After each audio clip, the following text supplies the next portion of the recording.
for short Prof 1 oba peti saying me mpacho me ho ye mpacho efro saying mpacho ye fe me Benis Badagba ufri mpacho me fe Volta region Volta Krobenso Pando mpacho efo a marakui ayo bo me nkomo no pede na do nam me mpacho me ba ha bibia boko me mpacho me ba mo enim se mo ba bua me ama ma hwehwe me ba ni papa mpacho me ba no me wo no also me wo ne fresh na o the problem bi me the problem bi na wo no na ni papa hu akola no o si makwa akowu musuo ba ntenya ade obeji akola no besim de me hu na kira kwan bi se si anso kolebu doctor for say wo so munye operation ni ma akola no mami mitumeni a enkoye na me ba ese mpa mu cho mo mbo amina me hwehwe me ba ni papa no ntumi mbo amina me hwehwe me ba no o se fro say Benis wo shia be ma no we mpacho mi ankasa na first mi wa Ashama Ntulaku onu nso ye driver ni wo Ashama traffic tema station ho no okay nti na mi si nyoma nti otumi de ni nyoma bremi e ma mi si mikita nkola mi enu deda ba mi ni nkola no papa eni hobium e na odi pe e be si menim nti ye gusua na mi be pini suma no me pini suma no na odi mi koni ma mi fie wo tema committee 4 okay nti like nyinsen pratwin man na nyinsen bemu mo twempena di sen asa na nyinsen neba mpacho ye call 1 year okay e na nyinsen ni bemu nti lockdown ne bae no still na bibia koso nti ye tumi kɔ ni mame ho committee 4 e na ni mame be yare ye nti ni mame kɔ Volta ono mu that time ni na me be wo oba no me ba no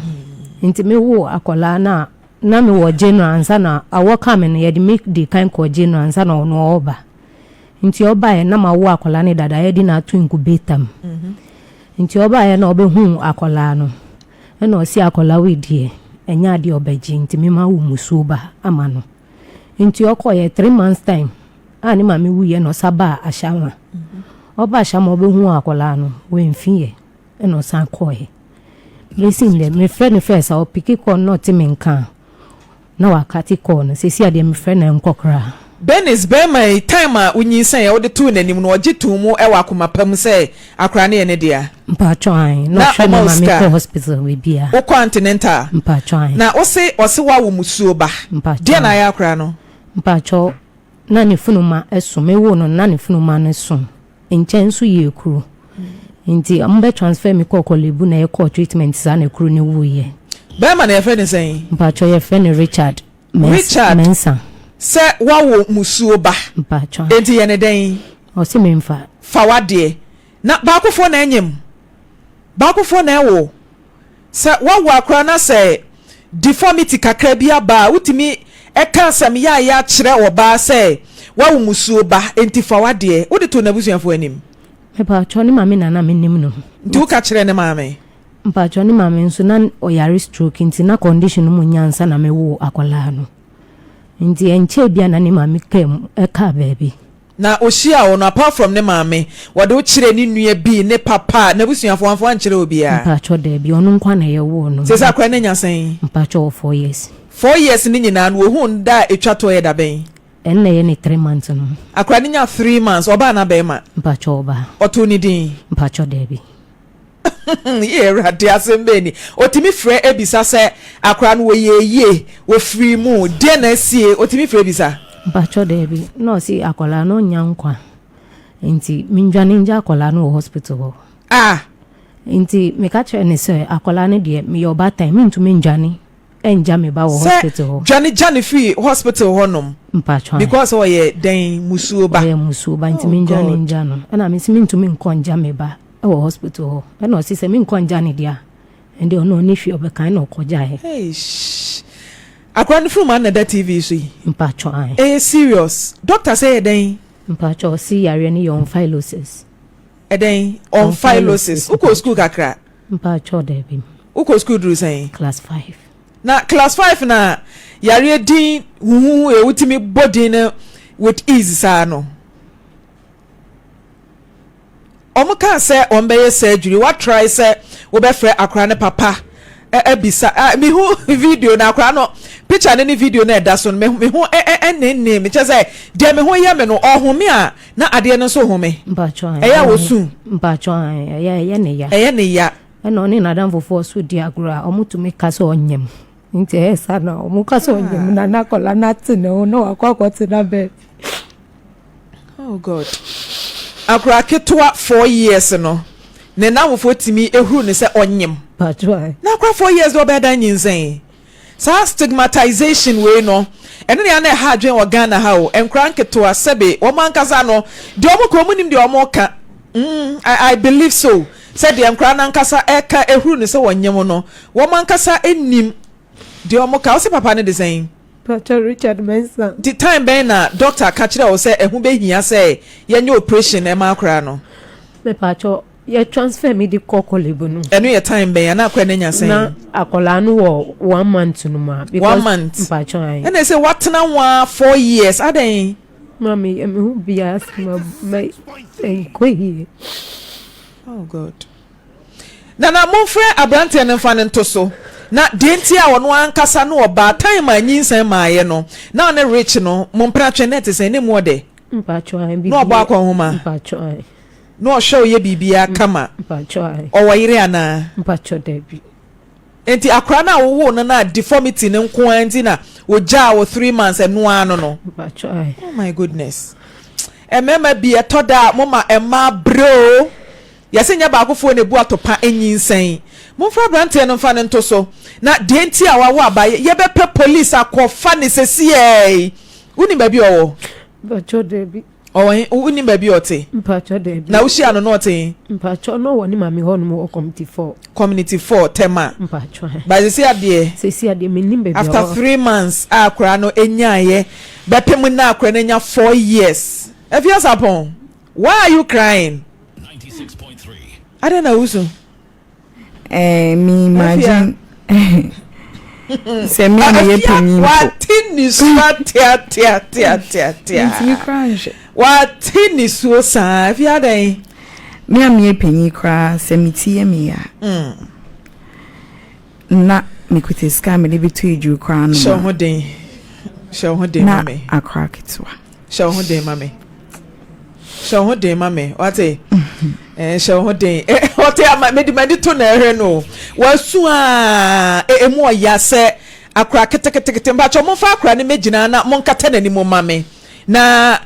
wonyina ho no na physically ye nyina ye fa ye ni enhwe ade no we de ye picture ebia na ye hu ni yie physically ye fa ye ni enhwe producer de ne beba wo de ntene wonsa physically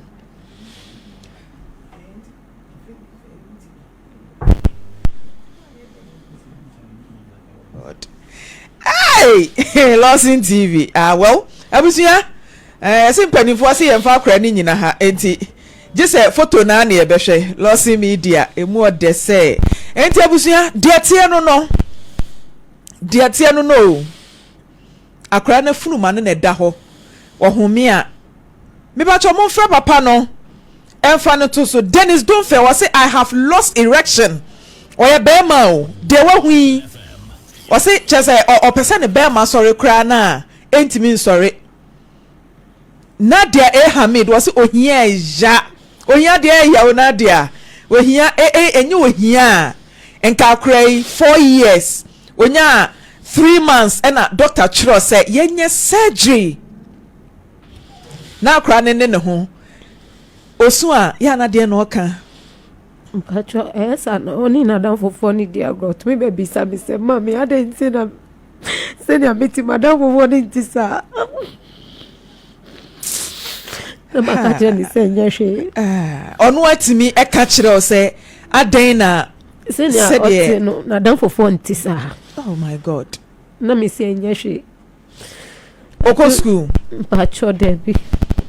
aden conditioning to me fandom aden tia because 4 years there senka ubetimi ni school na kasa na wapam school uniform a emuso kakra ese maternity ni bi no ana o fere se enkra ne behuru no me fere o fere ha life change arama Mayborn what do message aba Facebook for so mon try na mon pe akra ne papa no ento ahoma ne so ma me de ye ya watimi awo abofra ketoa akra ketoa mon kata nanim akra no ni di nkomo a otimi kasa kama na no ate na dwuma bie wani munyansa enti minim de enti a papa no be kasa deformity nti no Janija akra ni free hospital easy fa netina akwanwa ni mu na de mo fa mic ni me na no na mo nkata na ni mu mame na meni akra ni nkomo tiawa de obebi sa me dofo bia wotimi ka baby sit down onyina ho mate wo de mo nso ni mu mame na mo ntwe mic ni nko na no eme no na meni ni nkomo tiawa mo bete enkomo akra we woni me bedie mo ntwe na kwanwa ni mra ni mu mame da bi wo de mpagya twe na kwanwa ni bra ni mu ayo afede yesi yemfa nkyere wo de ma me ni nkomo nwie me wia mo nkata nani mo ma me mo pekra mo ma picture ne naso sa yunsa fi nanim baby girl ati sen kasa gu ade no ma me ayisi be ne mic ni ye ma me be hwe mic no aha na onye comfortable munya mic ni ye ma me munya mic ni ye ma me baby girl madam for ati sen kasa kese kasa gu ade de na hye wanum no chewing gum na bi wanum na me yifiri wanum obe mene yifiri wanum aha ti ben ayi na mame ben ya fro sen Yaira. kana kese mame kana kese ya fro sen Yaira. uko school there be musu ti bi wa no kasa uko school Dabi. aden ti na yaira unko school unim de ntia wanya mfie sen. How old are you? Emu ya enti say yesi mu betimi abie na yama amanfo a ehwe bie hu enyam brasam a bema wonu oba etimi awo enyam brasam a wa yese dwanija akra no ese mu frɛ no fa ne to ahoma no so diente wo dwanija ne ba no 3 months Ekuya fra koma was I'm really sad. I say I'm really sad. Emu oya o. Yaira ade na ya oya. Kasagu ade no mama. Ad wo funu ma na ya oya. Musu ti bie wa no kasa mama. Eya oya. Pa. Nti ya wutimi sun. De na ya wo namfofo ne ka kire o.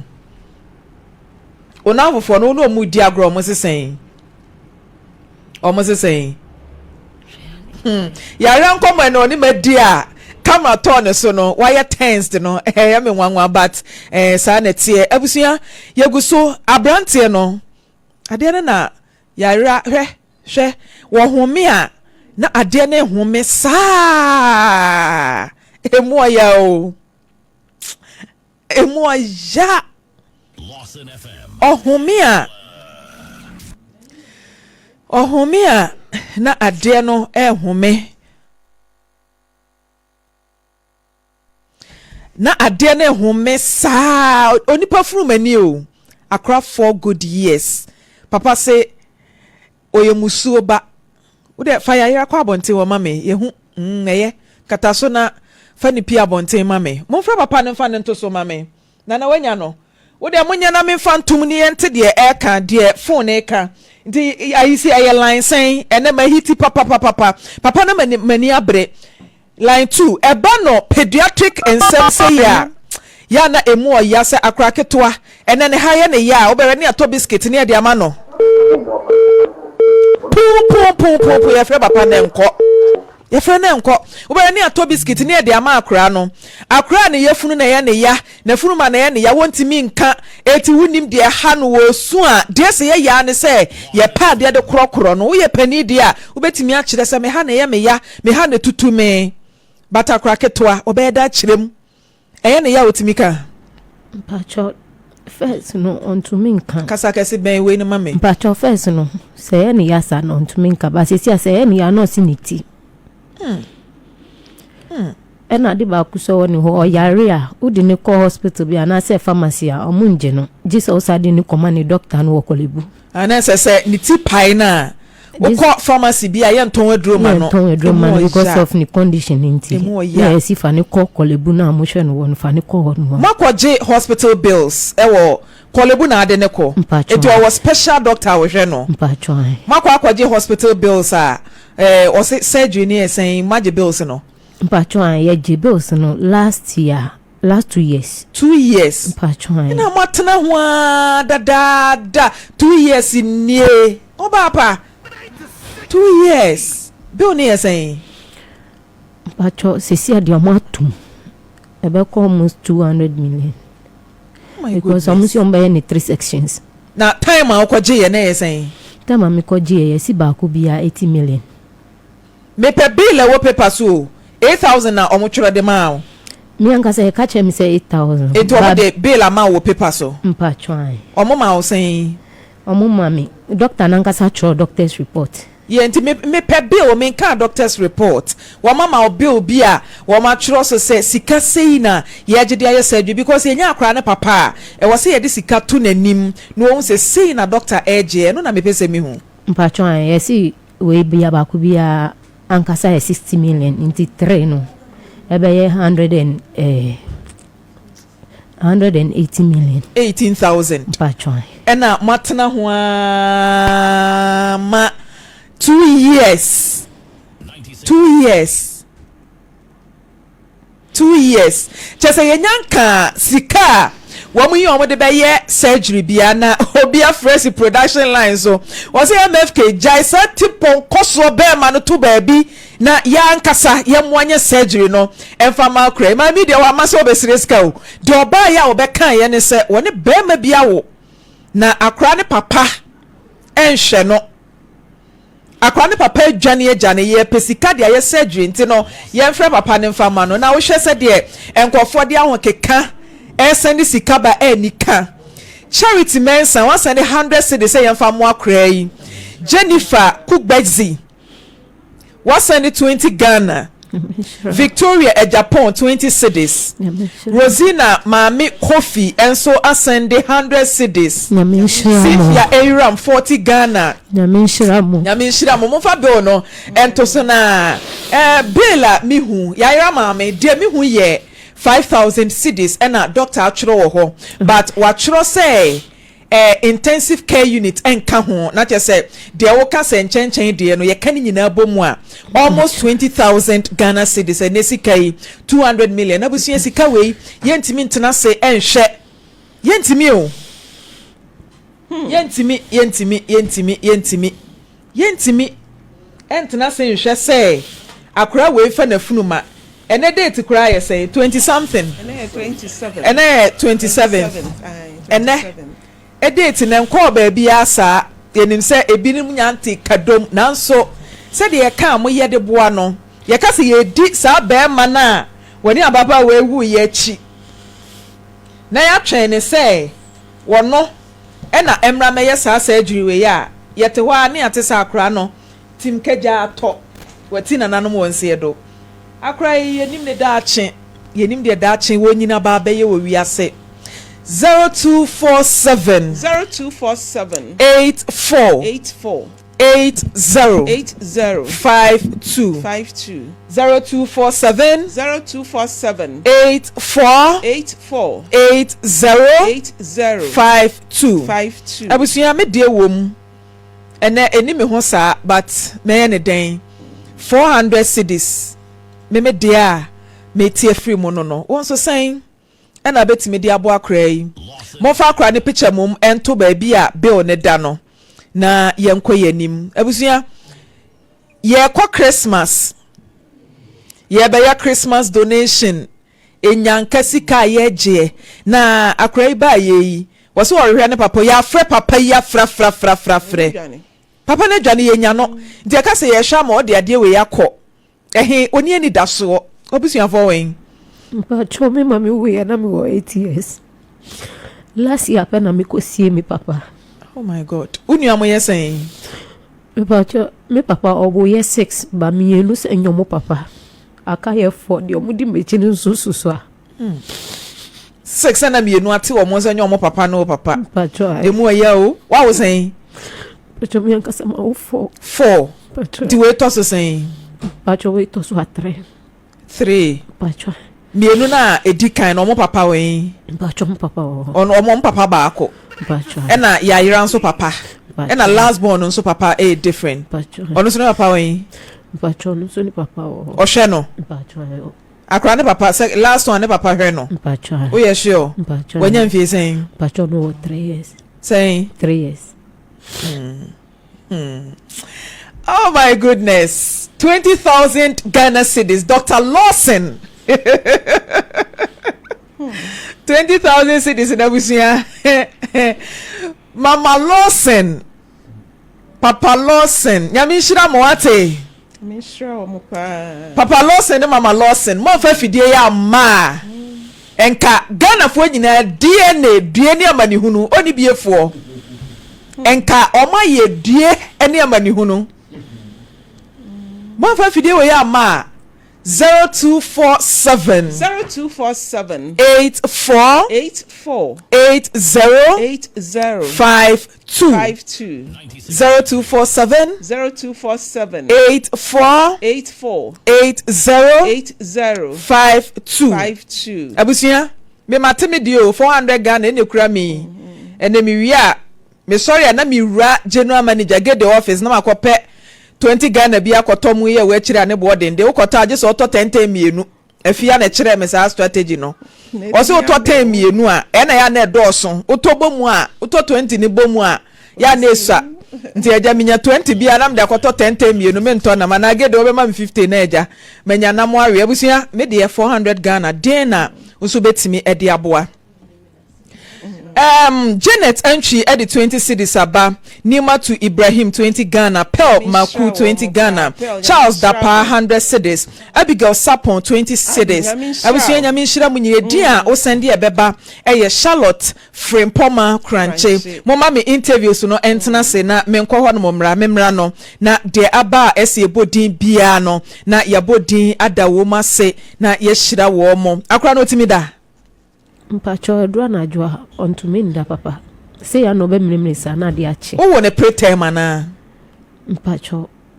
preterm ne time anso na wo no Mpacho ne time aso abru so me wo ne 10 months because also wo ye ne de ne share incubator mu Mpacho onu nti na mi bisa preterm no ne condition nti no ama ne honam no anye den nti omo de ne ko share omo ejanu mu senior ne body be she okay asa na omo yi ne ko incubator nti wonyem wan twa scan doctors midwives o ma hu hwe sonographers o ma hu sa deformity we me twa scan ana omo ka kire o na wantie me twa scan nso omo anka hwe se net ai se mom pe doctor bi nto ahoma ne so mame moma interviews ne mra mom pe doctor bi nto ahoma ne so mame na ye nhwe the course se obi tie ye e bia na ye nyinsem mu na kofa baaye e bia na eye negligence bi niam bia wanye ne yi I don't know mom pe doctor bi nto so ye ne kojak edi enkomo wia na yakọ doctor ne nchen na ye ne nakasa because obi tie wo hwe yen e wo mu se ye boa de but ese yetimi ehwe na obi e wo ba bia e bia nsan kwa nkoto no because mu oya we eto na we enya sika amfa anya surgery a akwa ne didi mu atim keja ato 0247 84 80 52 0247 84 na isimpacho monfa doctor entoso mame na mimisa condition no saibo din ni cheme Mpacho onphylosis ai de akra na maame ka no chese yare a wokan mi kra minti ni din da ye nkra na we ye nim se ye afurumatu Malidia say yes yes afurumatu na no kra na ye fia ketua bi ekro bi ani ho te se ra because we aye ye kro basabasa bisa na ehu ankasa we dey abru afurumatu so yare ewu and I read a little about it but me per se yenya health professional doctor ankasa na otimi eba be kire ye se de etie de edeba se wanye surgery ni ntemu a esunsanso a ebetimi aba ekire ene ade na yahwa de se akora ebetimi de we ya nante wa de anyini na ni nyini mu kura na ebe yesen ebetimi ama na grow well I don't know nti ayisi mompe doctor bi ento so na mo explain it to him na o me my public education na me wasemo debi wa ha ye ne doctor ne kasa wi a Yay, nyame shiramo, nyame shiramo, nyame shiramo, nyame shiramo. Nyame shiramo. Yay, asem na ede. Me ba cho mo ma donate.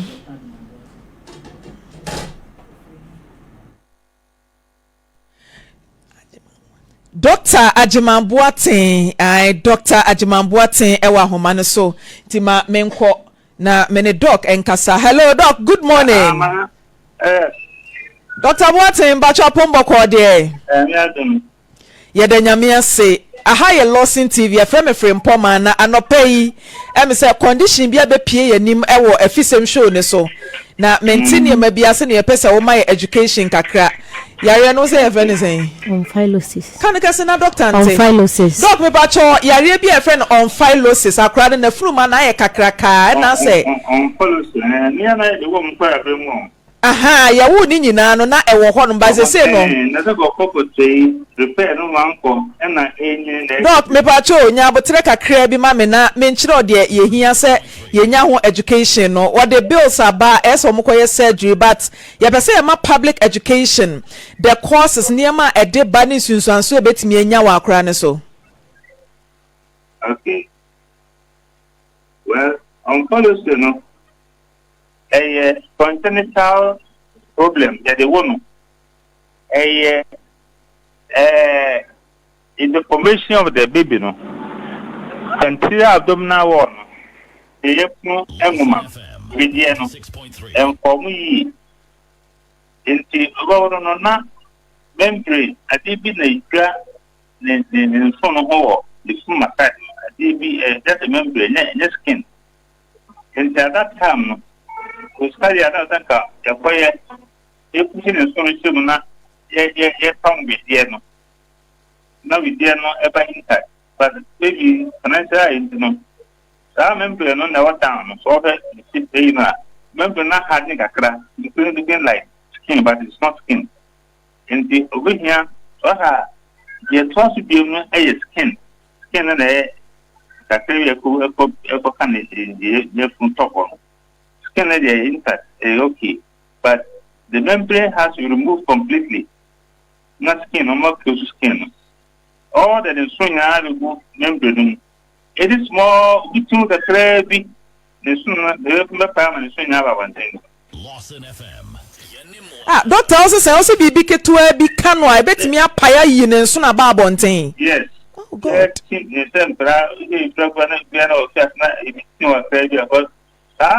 Bigger partner hand down. Just skin there never been in there. Just membrane 1 or 2 layers, but it's very risky. I don't know if you are there. Other body, a big time, maybe a boomer or not German about it's soon now I will go down. Very, very risky. Doctor, omuchro sikana man so o meye surgery 2 years ni. Afi no person okokoye akachi ana. Bia we are certain to be na me sure this can be because we got no we are this but we say is the surgical problem and yet no the solve surgery no plan we are look in 2 or 3 steps on say at the early stage there not a one small area not small piece but smaller and our bone in some to a bigger and a bigger, you know. Some surgeons will probably do a first stage and then let it settle down and then probably a second stage. But a team of surgeons, maybe 2 of them, no, that's expertise, you know, they may do split one. But almost one, maybe 2 times are not different. I'll not be surprised. I say doctor ne catch so in 3 sessions. Yes. Wow. That's it. And easy to do 1 session. Obey, I put see part of it at one you do and very smaller, but ends of from time now, according you go back practically a plastic surgery, a surgery, difficult. Before you need other surgeons to help him. In the end, 1 session, but that just said, Bill, our demand no bear 2 years ago, almost 20,000 cedis crano. A bet me increase bebre now. Oh, Bam is very increasing. What was mo solicit funds? I'm pay maybe 40,000. Maybe 40,000. Maybe 50. Wow, medical doctor. Yeah, I say 20,000. Say you pay 40,000 and fan to her for the surgery. Doc, yeah, that's it. Yeah, Yankupon shira papa. Abusia yene Dr. Penny work for Nochi Teaching Hospital and akwakodi enkomo oba pa watena ho amanache too much because time wo can almost 20,000 in kawe ye ya almost 20,000 senkeja wonante akosresra senka ebie betimi akeka asie ni ba se wo so amana ye kese enti yempe be 40,000 enento ho 40,000 ye ka 20,000 ni mesi asem wode aba mian kasa mi CEO Dr. Lawson mami peja mi mu doc ma peja mi mu ama ma peja mi mu abo mi mu ase de ama Dr. Lawson Chairmanu doc ma peja mi mu ma bom mu ase ye ka say ye hia 20,000 no wanam ne yire oba pa beki so send me message say doctor say otua 20,000 Ghana cedis me dada so very sure Dr. Lawson Chairman CEO Lawson Media I mean sure doctor o say otua 20,000 Ghana cedis no ntinko no de na nka o take the cost of surgery ni nyina by na say see doctor abaze medical doctor say yem pay 40,000 nto honom abusuya Dr. Lawson was say otua 20,000 Ghana cedis. Dr. Nyame Shirao. Da me kan me say Dr. Lawson we me Lawson Media. Enke nipa bi be ye mop bor. Ehe no de na samofa. Ehe ne de fe toda na e betena ha. Na case bi ba na edane donation say krempa na ferry. E toda say na ferry because enso to enso from aye den ti wo dwen ho se nipa no kra wo ko fesika no wo hen na enso atiefo ne ahwefo adofo ye ka na mo de aba ne akeka bom kakran 10 20 we so ne nsa we so ne 950,000 we so ne ti we so ne kon we so ne to na yaka bom ne de aboa Dr. Lawson atene ho 20,000 can me close donation you know nka mi close ba de medical doctor abeka ne sesi ama me yema hyeme ena maame ohun se ade ye ehun kire se ensunu ni nyina na gu anim ho na aye ho ni no ena ohun entinintini bi a esesa so no so ahunu eni ti wait here Maame Frimpomaa elder de di kan maame na Dr. Lawson one na yire oba pa beki nyame nhira wo mo oba nyansafo nhira no a de ni nyansa tai ni kunechi ni kunu enchi do nyame nhira mo ebisa nipa a wodwiri nipa ho na nipa ade ye ne mobo na otumitu anamo otisei no enhira na yebesra ma nyame nhira no de yebetima sra ma wa yenhira se awurade bekoso atre wahye obemo ohoban na bibi amoye bia nso betumi ayiyi enhira ne ne a ohunu mobro ni mobo Bible say or the fema awurade na Maame Frimpomaa on say me joy asa wose agumia ma waboto me njimi hu sane ya mesi akasampo waboto doctor no chire mu a wo kasa akwala ne nso no na sana ni mu no na me yemu ahyeme nti se odi agro kakra bi tini kakra na obi pia no hwe ho nkra yesa ne nso no be babo nti obati tush na nso no ne gu fom erade ehun asamna areho na ebra Dr. Lawson ne yire abom modern edisi kan te se de abai no yenim se yetiefo ne ahwefo ebekoso aboa se de doctor oba fidie su be kire mu kire yin beka doctor ye friend no ba you Dr. Boatin Dr. Boatin so do be si kire mu kire yin na che ye nya sika be 40,000 say any da so ho say akoda ye betumi agene nkwa say na wo ka say Dr. Lawson ne yire ebia fidie ama nipa yeye na nipa ebia onho akire wo mu na omunhu ba bia omunfo omasemfa omunfa mra no menya woje no afidie yi ewo ho na adwempa ode abia fidie ne adwuma eye mabinom no yenim se ho nhira yi bebre enti yetiefo ne ahwefo nso a eka wakoma na otumi ne kakra de ba na yekeka bom e de ye onse ahayi no se yeka donations a binom moa ama ya ye ne adwuma ye akoda ya na ne to ye bo no ane to kra kwan na ho asa akoda yi ene nyame adom onam Lawson media so ne Afisem program so ama ne akola yi kwan atimi abeda ne to enye no nko abrante ye ne surgery nura ye yi nura ne ye ka ho asem de nan enkase yi dade bubom ono so so sei woda hoyi oje na yare sa no de ye prepare akoye ne kompo de ya ne na ho me atua yi maame die yi a yatua ho yi a o ma hyebra ye kwa akoye ni nyina ye ne da ho a ye tiefo ne ahwefo moa omo nam afidikase yi so ede ebo agi binom enti ne aye koso asre ne se obi a wakoma pa peso obo an kwan da ho Maame Frimpomaa kwan da ho Tracy upon the 30 cedis aba Jonita Chei 25 Ghana Maya Obuase 100 cedis Antia Joa Accra Odo de bai Azure Zeli Tamale 20 Ghana Reverend Dorcas Nkrumah Pristia 100 cedis Ajay Francis 100 cedis Bridget Amansa 30 cedis Sophia Fuseni enso ede 50 cedis aba Stephen Ahemfo 20 Ghana Josephine Warewa 30 cedis Belinda Ru ede 100 cedis Cynthia 50 cedis Francisca Ajay 30 cedis Osei Ramat 200 cedis Sarah 20 cedis Angela Ahafo 50 cedis Efia Redua Doris Obo 20 cedis Vivian 20 Ghana Isaac 100 cedis Gloria Santewa 50 Ghana Ata Emmanuel 50 cedis Faustina Ewonungwa 100 cedis Stephen edit 20 cedis aba Dorcas Okan edit 20 cedis Mavis 50 cedis Humu Yaya 20 cedis Portia Ewa Central Radio so do de abeka ho Tiabusia de tie no Dr. Penny owo Komfonochi wo say yenkeka mbobi yempe be 40,000 nto akire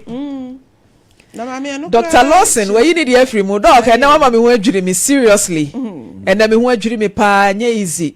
say sikatwitwiri die sei ubeyie mpanifo amohwe ye mu amutie enra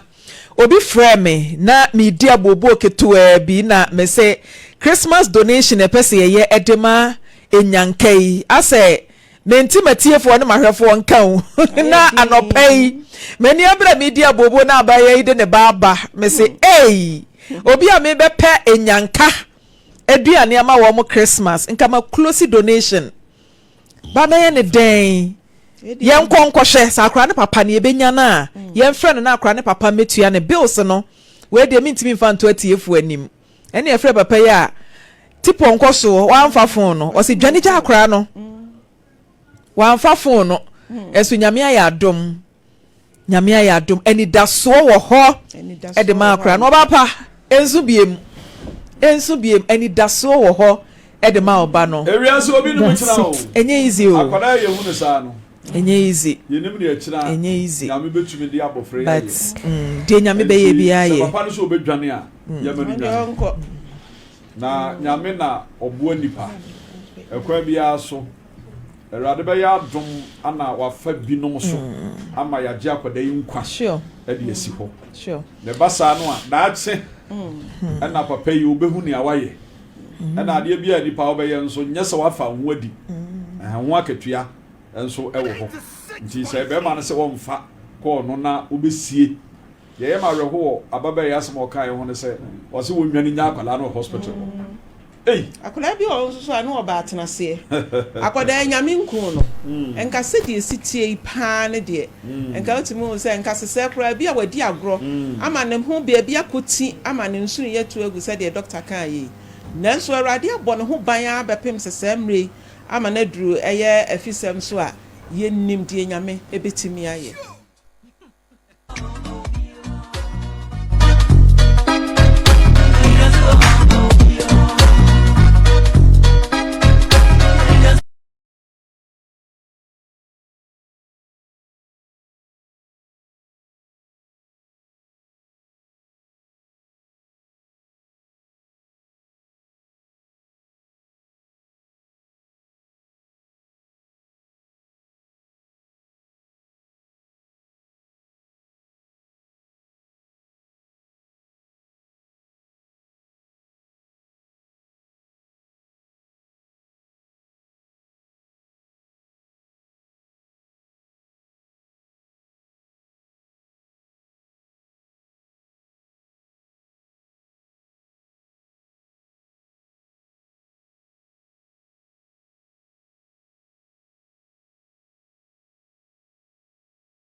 So who here near and your Joan, mammy repeat one I am a day.